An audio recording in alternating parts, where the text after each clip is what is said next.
Every human feat started from imagination of possibilities. An idea. Think about it. The chair that you're sitting on right now was conceptualized 5,800 years back. Of course, it looked different. You wouldn't like to sit on it today. But just think the possibilities when it started. Even the microphone that I'm using right now was conceptualized hundreds of years ago. And of course it looked different. There was nothing micro about it really. Even the reason that we are all here today, I, you and everyone gathered here under this roof, is because of an idea that was conceptualized by a few good men, and it became a global phenomena called TED Talks. Of course, even for TED Talks, the beginning was not perfect. It all started, in fact, as an event which kind of failed with the expectations, but then the founders, the people behind it persisted. They kept the courage to move on, and today, TEDx has captured everybody's imagination. It becomes more and more credible to talk about TED's success because we all know how difficult it is to create an online engaged community. In fact, I have tried my hand at the same. I host a video channel hosting inspiring talks from founders, and after a lot of hard work and determination, I've been able to get 125 whopping subscribers, including friends and family. So why I'm telling you all of this today? It's because I've come here to remind you that everything that you eat, work or play has been an idea. An idea that requires nurturing, that requires courage, and that requires the method to be able to get it to the best of its value. My name is Ayush Jain, and I assess ideas for a living. My venture studio, Mindbowser, invests into ideas, money, and technology. And in the last 10 years, I've been part of over 1,000 idea consultations. The learning I had through these experiences has been that one, there's a method to get great ideas. And two, that you can learn to execute those great ideas into great value. So let's talk about it. So let's start with looking at an idea first. Do you see this big idea? Not the pizza, but this white, small, innocuous plastic piece called the pizza tripod. I believe many of you may not have noticed it, but it is part of every pizza delivery. For hundreds of years, actually, people were not able to enjoy pizza because this piece was lacking. People used to get their deliveries right from 1800s till 1990s. And pizzas had toppings that were ruined, all scattered over the place, or the cheese that already stuck on the box. Imagine getting that pizza for a moment. You don't want to have it, right? So this was the problem, and for 100 years nobody has the answer. But it was one generous person who owned a pizza place in New York that thought about solving this problem. Carmela, a pizza owner in New York City, took as an opportunity, or even I'd say rather, did not take no for an answer and thought about solving it. She started by letting her curiosity out of her head and started looking for inspiration, for observations and so on. One day, while she was sitting at a table, she figured that her table was supported by small tripod-like objects. And voila, the idea stuck to her. She started iterating, she experimented, and she eventually found this small piece of technology, a small piece of innovation that has changed the way we've all consumed pizza in the last 20 years. She patented this design and earned millions in the last 20 years out of royalties. But I think what she has created for all of us is a priceless invention.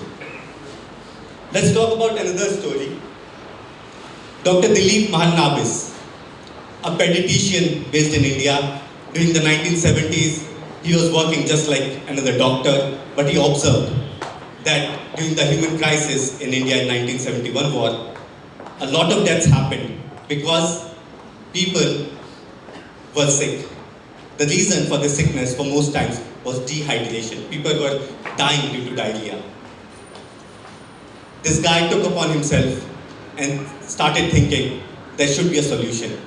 He started looking at various combinations, iterations, and so on, and then eventually got to the discovery of a mix of salt, water, sugar, and baking soda, something we today call ORS. From all these stories and many more, I believe it's not accidental that these guys came up to some ideas. But I believe that for all stories, something that remains constant is what I call the curiosity framework. And this is the first thing that we learn today, that you all here can be great ideators if you follow the curiosity framework. So what is curiosity framework about? Curiosity framework tells that one, you always observe, look around for things, keep an open eye. Second, you always remain discontent. If you're not satisfied, you accept it, you start looking for solutions. You look for connecting the dots, and you think frugally. You think about finding solutions maybe that make things easy or accessible. And this is a learnable skill. You can learn this by keeping an open eye, and by going for experiences, by getting into different kinds of conversations, by getting into different kinds of observations or skill development. You can learn all these skills by being curious, by going around and looking for, going out of your comfort box. So by doing so, you can learn and become a better ideator. In fact, my first startup came out of the curiosity framework. So I was a freshman in 2011, and I joined a job just like every freshman. In the first 3 months, my manager called me into his office one day and told me, Ayush, we hired you for some skills, but it seems you're not very good at it.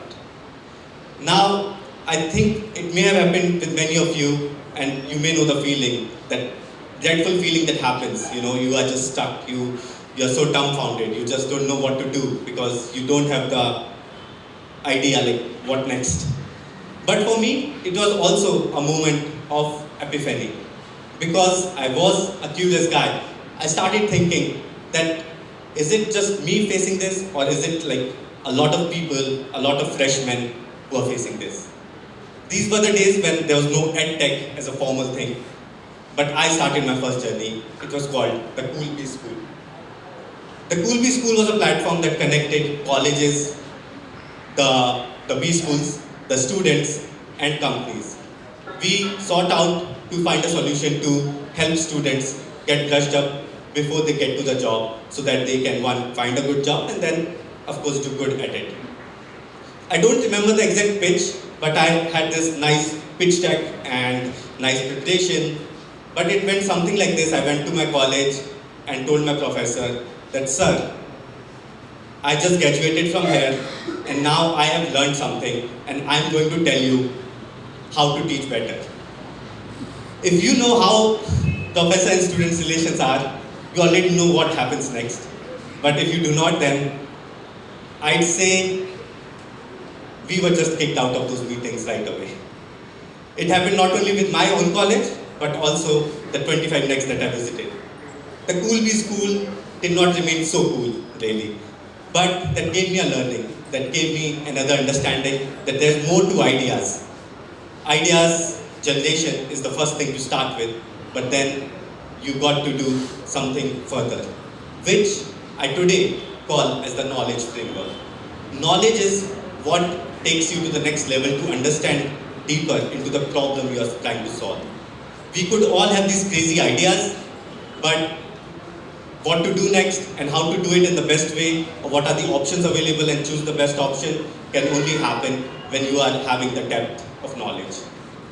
So knowledge framework outlines something around like how you can be more knowledgeable by actively seeking learning, by not stopping at surface level learning, by going around and finding people who are better than you, finding mentors, by staying curious, by practicing things, and so on. Once you are on a knowledge path, you can further get better with what you can do with your ideas. So again, it's a learnable skill, especially in the age that we live in. You have the internet, you have so much accessibility, you can go around to find better podcasts, to find better content, to find better courses, and so on. So from Pool B School, I started, or I further moved on to my entrepreneurial journey. I started Mindbowser in 2012 with my co-founder. We had a team, we did well. In the next 3 years, we were able to take our company to $1 million ARR. But I was a guy who had the curiosity and the knowledge, which meant I was always kind of looking for ideas, or I was always looking for this discontent feeling because there was just so many problems to solve. So next, I stumbled upon another observation that there are companies that want to connect with great developers, and there are great developers that want to connect with great companies. And I started building a new platform called Remote Panda. This time I had the means, I had the experience. So I went to the US to get in front of our customers, onboarded customers. I had a team that executed pretty well. We were in fact revenue positive, but we failed in scaling up. We failed to really execute it the way we would have wanted it, and that led me to another defining learning for me, which I'm going to share with you, which is the third key component called focus. For me, when I look back, at that time, I was running Mindbowser, I was running Remote Panda, I was running a few other small gigs here and there. And I had chosen to be a head honcho of execution for all of them. So I was on that, I'd say like a cycle, but I was not on one cycle, I was on multiple cycles together. You know how it happens, so it was bound to fail. So we failed, but I learned that focus is the next ingredient that you really require. Focus is that glue that holds the imagination, the depth together. Focus is what helps you cross the chasm, because at one point you have to be able to have the capacity to absorb a lot of thoughts, to absorb a lot of ideas, to be able to connect the dots, to be able to keep moving on the unforeseen path. And that can only happen when you have focus. So I started the focus framework, which is one, always be focused on one big picture first. Always prioritize. Always have a team that can help you divide that focus. And then always look for the long term, because any idea that you're looking for to execute is not going to be small or a short journey. So with all these three things coming to me eventually with my learnings, the idea, with the curiosity, the execution with the knowledge and the focus, I was able to start another venture in 2019. This is called CodeGrip. So CodeGrip is a platform that helps you automatically scan code for quality. Anyone, in fact, even a non-technical founder could be able to use CodeGrip to understand the quality of their code.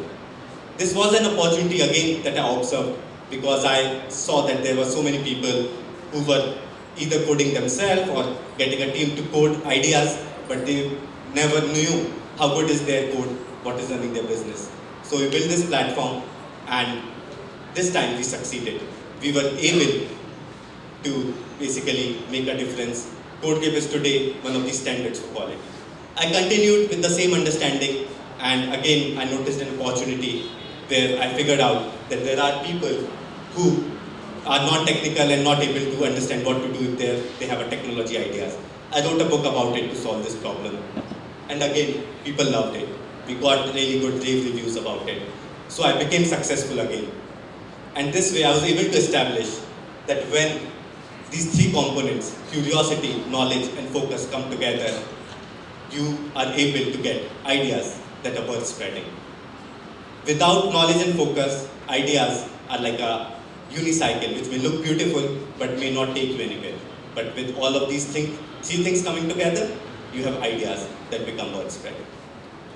Thank you.